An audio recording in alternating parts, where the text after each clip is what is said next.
Hola amigos, ¿cómo están? Hola. Pues bienvenidos al episodio número 3. Como podrán ver, el día de hoy no solamente es un invitado o invitada, tenemos a dos. Ok, tenemos a dos invitados que son árbitros profesionales, nos van a contar un poquito de su experiencia, si nos pueden dar una pequeña introducción de en qué trabajan, cómo empezaron con esto, cómo les llamó la atención. Bueno, primero que nada, buenos días, tardes. Mi nombre es Alejandro Tabernier y soy árbitro en la categoría de tercera división profesional. Yo empecé la carrera desde muy chico y para ser profesional pues lo primero que nos piden es un curso por la federación. Entonces hace 2 años tomé el curso y pues aquí andamos en esta bonita profesión. Yo soy Montserrat Pérez, soy árbitro de la categoría tercera división profesional y la sub-18 femenil. Yo empecé, la verdad, ya algo grande, lo descubrí por la universidad en la que estudié y me terminó gustando. Y tomé el curso hace ya 3 años, me parece, y tengo 1 año como árbitro profesional. Ok, de aquí por lo que me están contando, la primer duda que me surge es, para poder ser árbitro, bueno, para tomar este curso, previamente tienen que tener ciertos conocimientos o pueden llegar en ceros a tomar este curso. Puedes llegar en ceros, ahí en el curso te enseñan desde lo más básico, tanto teórico como práctico, desde reglas de juego, un poco sobre anatomía, acondicionamiento físico, un poco de lo que necesitas, pero sobre todo va enfocado a las reglas de juego y los procedimientos que tienes que usar durante un partido. Ok, ¿y ha llegado algún caso en el que no sea como súper fan o aficionado del fútbol que sea árbitro, o todos son porque de verdad son apasionados del fútbol?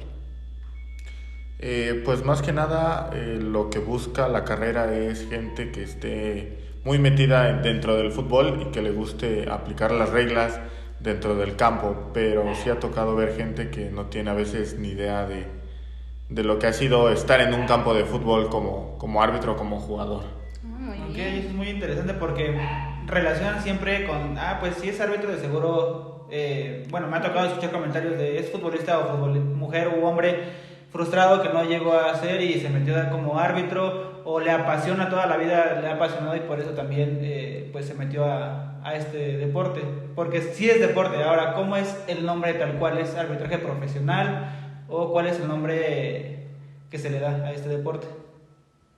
Pues sí, básicamente somos atletas, pero sí somos árbitros profesionales y es una disciplina, tal como lo es el jugador de fútbol, como es una gimnasta, por ejemplo, Sofi. Es una disciplina completamente, tienes que tener tu preparación física, técnica, táctica, en cuanto a reglamento, obviamente, y pues tienes que cubrir todos los ámbitos. ¿Y su entrenamiento cómo es? O sea, ¿cómo catalogan el entrenamiento? ¿Cuántos días tienen que entrenar? ¿Cuánto tiempo para poder llegar a arbitrar, por ejemplo, los partidos en los que ustedes han estado? Pues varía, así como los jugadores tienen diferentes partes durante la temporada, su preparación, su competitivo y su transitorio, nosotros también, sobre todo cuando se acercan pruebas físicas es cuando se pone todo más pesado, cuando suben el volumen o la intensidad, pero generalmente entrenamos de lunes a viernes, a menos de que tengas partido entre semana, y de 1 a 2 horas o un poco más, dependiendo si también te ponen un entrenamiento técnico, llega a durar unas 3 horas y media. Aproximadamente. Ok, y ahora los partidos que ustedes los llegan a dar, ¿se los asignan con cierto tiempo de anticipación? ¿Se los asignan un día antes? ¿Tienen un calendario? ¿Cómo se maneja todo eso? Ok, pues más que nada la tercera división se divide en partidos de fines de semana, pero empiezan desde viernes, sábado y domingo. Aproximadamente las designaciones a nosotros nos dicen el jueves en la tarde. Entonces te puede caer con un día de anticipación, o si arbitras el día domingo, pues 2 o 3 días aproximadamente. Bueno, entonces sí es con muy poquito tiempo de anticipación, ¿eh? Igual tienen que estar saliendo a diferentes estados, no es algo así de que, ya sé que en un mes tengo que salir, es muy, muy variable. Y en este caso, por ejemplo, tienen un estado sede, por ejemplo, que casi siempre les toque, no sé, en Puebla, o va variando.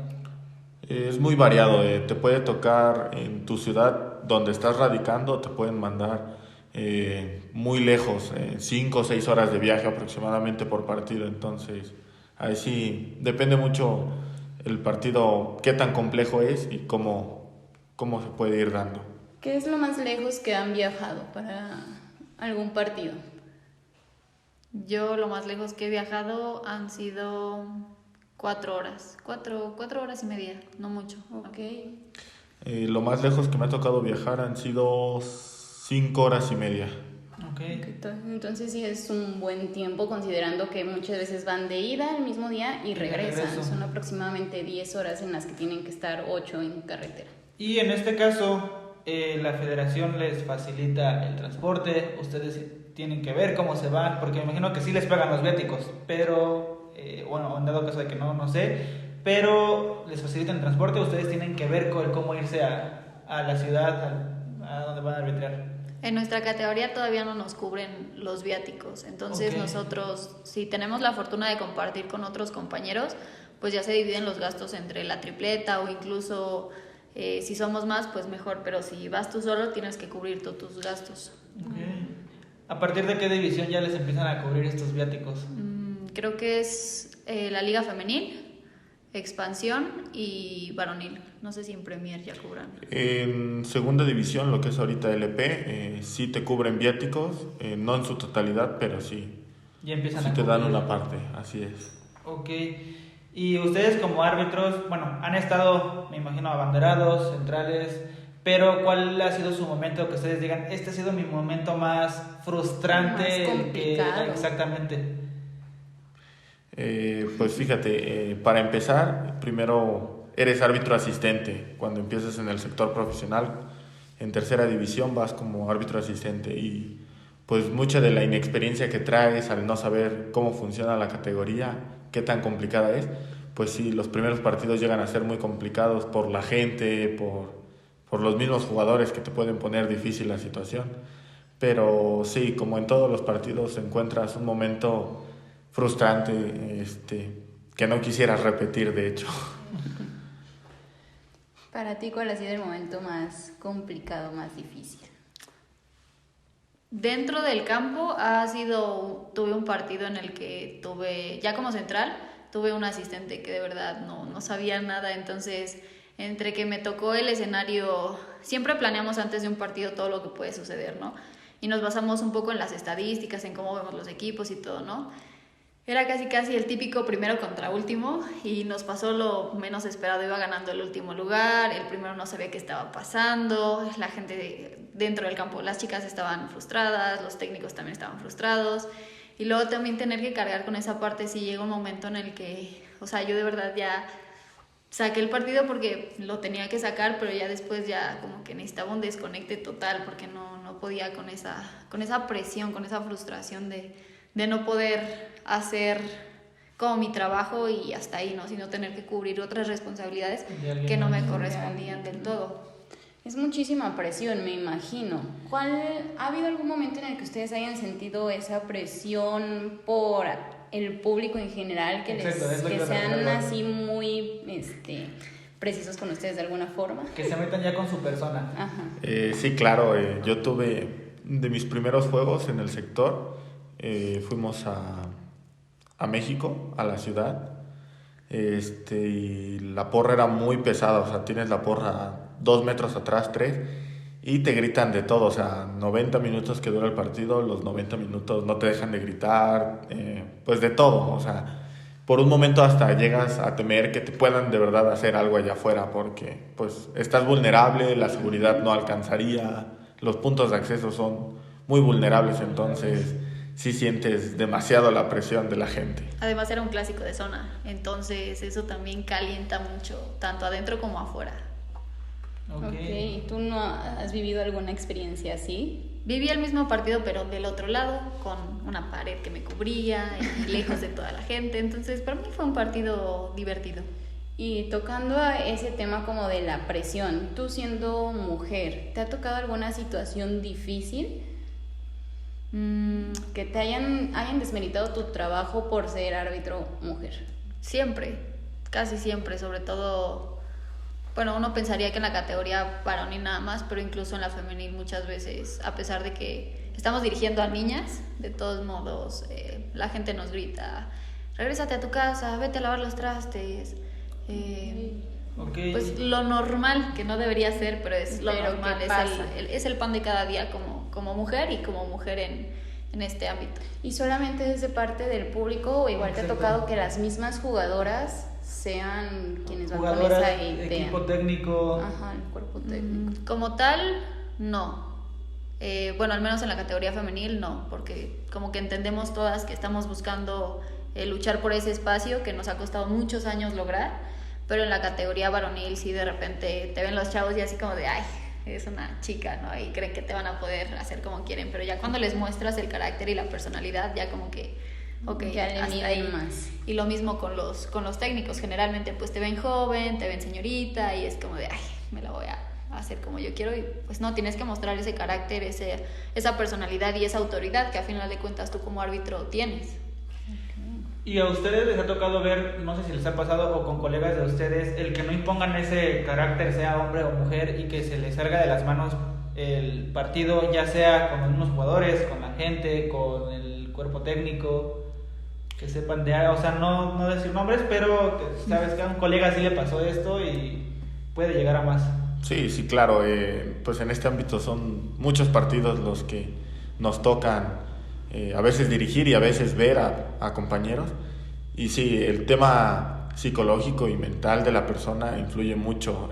Si no tiene un carácter o a veces hay una jugada que te marca durante todo el partido y si no la resuelves bien, los jugadores empiezan a calentar, el público se mete contigo, los cuerpos técnicos, y eso poco a poco va haciendo que te desconcentres del partido totalmente, y pues llegan a suceder pues los conflictos, que se agarren a golpes, cositas que pues no queremos que pasen durante el juego. Tratar de evitarlas. Así es. Ok, referente a que estabas tocando lo psicológico, ¿ustedes tienen alguien detrás que les proporcione, no sé, ir con un fisio, con un psicólogo, con un nutriólogo, o ustedes también en esa parte tienen que buscar por aparte estos servicios? Nosotros los tenemos que buscar por nuestra cuenta. No, para nosotros el control de emociones es básico. No puedes engancharte. Una vez que te enganchas pierdes el control de todo. Entonces es muy muy importante el control de emociones y tenemos que buscarlo generalmente por nuestra parte. Ok. ¿Qué consideras que es lo más importante de su entrenamiento de forma integral? O sea, el desarrollo, la parte psicológica que mencionabas, la parte técnica, la preparación física, o sea, sí todo va en conjunto, pero ¿cuál tú crees que sea el factor más importante para tener un buen desarrollo como árbitro? Definitivamente la parte del reglamento. O sea, Okay. puedes no ser tan rápido o puedes no aguantar todo el partido, o sea, estar como trotando, caminando por el centro, pero si tú dominas el reglamento vas a saber que es una falta y desde el centro la vas a marcar aunque sea pegado a la esquina. Muy bien. Y hace ratito que llegaron hablábamos un poquito como de las preguntas que nos habían hecho y les comentábamos de qué es lo más difícil de arbitrar y nos comentaban esa parte de las reglas. ¿Nos pueden explicar un poquito más por qué consideran que es lo más difícil Más del difícil. arbitraje? Pues lo más difícil de saber las reglas es a veces tratar de interpretarlas dentro del campo. No solamente son 17 reglas, a veces también nos habla un poco de sentido común, de lo que es lo que espera el fútbol de nosotros como árbitros, de que debemos de cuidar la integridad física de los jugadores. Entonces, pues no solamente es un libro en donde me sé tal cual las 17 reglas que trae y todos los renglones, no, también es aplicarlas dentro del campo, poder entenderlas, porque a veces pues no son tan fáciles. O sea, una jugada puede ser, cambias un factor y automáticamente necesitas entender cómo volver a reanudar el juego, qué es lo que van a esperar de ti, y esa es la parte más difícil siempre. Más complicada. No, y además no solo es como ahí vienen las instrucciones para cada jugada, ¿no? Es como que la típica que escuchamos, fue un codazo, es roja. No, un codazo no necesariamente es roja. Puede ser nada más un golpe temerario con el antebrazo y no amerita una roja. Entonces Además, luego se entrelazan, o sea, tú sabes que en la 12 vienen casi todas las faltas, pero luego te tienes que pasar a la 3, o la 5, o la 7, o la 8, entonces no es como nada más, fue un golpe, ¿qué dice la regla sobre los golpes, no? Entonces te tienes que ir como a diferentes partes. Es un deporte que tiene muchísimas variables, entonces por lo mismo no es algo de que, pues sea esta regla y va a aplicar para todo, porque hay muchas variables y muchas formas, como comentaban, en donde se puede interpretar una jugada o cómo se pueden relacionar esas reglas y aplicarlas. Exactamente. Entonces, por lo que estoy viendo, es más, un poquito influye también la interpretación de cada uno. O sea, no es basarse solamente 100% en reglas como en otros casos, que es si la regla dice así y vámonos así. Es un poquito más de interpretación. Y en este caso, ¿ustedes han tenido alguna lesión severa? ¿Han tenido una pequeña lesión? ¿Cuáles son las lesiones más comunes dentro del arbitraje? Yo desde hace unos años, justamente que empecé el arbitraje, tengo una lesión un poco crónica que viene y se va, que es una periostitis tibial, que incluso la conocen como la lesión del corredor, porque nuestro entrenamiento es estar corriendo en diferentes intensidades, volúmenes, pero estar corriendo. Pero yo creo que las más comunes dentro del arbitraje definitivamente son las musculares y los esguinces de tobillo. Siempre un desgarre, un tirón, porque los jugadores, o sea, sí corren mucho y todo, pero a final de cuentas son 11 jugando juntos, entonces de repente corre el medio, de repente corre el delantero, de repente corre el lateral, o sea, se pueden ir como rotando las responsabilidades, pero uno como árbitro tiene que ir 5 o 6 veces. Si el delantero corre 6, tú tienes que correr esas 6, y si el otro delantero corre 7, tienes que correr también esas 7. Entonces el desgaste físico es tremendo, y muchas veces entre la carga que nos ponen entre semana y lidiar con la intensidad del partido, o sea, uno espera que nunca le pase, pero yo creo que si tenemos que hablar de las más comunes serían las musculares. Y podríamos decir que es más por esta sobrecarga que tienen del entrenamiento y todo lo que van acumulando. Sí. ¿Ustedes tienen la posibilidad de planificar esos entrenamientos para en algún momento meter esa descarga muscular, o todo el tiempo es parte de alguien como externo que se los pone el entrenamiento, o cómo va esa cuestión? El entrenamiento lo manejan desde federación, viene como como dosificado desde federación. En federación les dicen a todos cada delegación tiene su propio preparador físico. Okay. Entonces la federación le dice, nuestro objetivo esta vez es este. Okay. Pero los preparadores tienen la facilidad, el permiso de poder buscar la manera de llegar a ese objetivo de diferentes formas. Entonces, el primer entrenamiento como el más importante, el central o el básico, que no te puedes saltar, es el que nos pone el preparador físico en nuestras delegaciones. Y ya nosotros podemos pues agregar, no sé, por fuera gimnasio, un poco más de carrera, o otro tipo de ejercicios que nos puedan ayudar a seguir cumpliendo el objetivo que tienen. ¿Y cuál ha sido la distancia más grande? ¿Alguna vez han tenido esa posibilidad de medir cuánto recorren durante un partido mientras lo están arbitrando? Sí, claro. Normalmente casi todos los árbitros usamos monitores de frecuencia cardíaca, entonces tenemos en cuenta pues todos los factores, desde qué frecuencia manejamos, qué distancia recorremos, y en algunos hasta la zona en donde más corremos. Entonces normalmente el árbitro corre entre 8 y 12 kilómetros, dependiendo del esfuerzo físico que requiere ese partido, ¿no? Pero hay veces en donde el partido es más complicado y necesitamos dar mucho más de eso, entonces son cargas bastante pesadas. Y por ejemplo, no sé si tengan esos datos, pero para que lo pudieran como interpretar de otra forma, pudieran relacionarlo, ¿saben cuánta distancia corre un jugador promedio? Para poder hacer esa comparación, como decías, de las responsabilidades, de que pues corres de repente van caminando, o sea, que poder comparar a un jugador contra el árbitro, ¿cuánto recorren usualmente? Me parece que generalmente un jugador promedio corre entre 6 y 8 también, okay, dependiendo sobre todo de la posición, porque un defensa no va a correr lo mismo que un delantero, y sobre todo los medios o los laterales, los que son carrileros, son los que más carga tienen.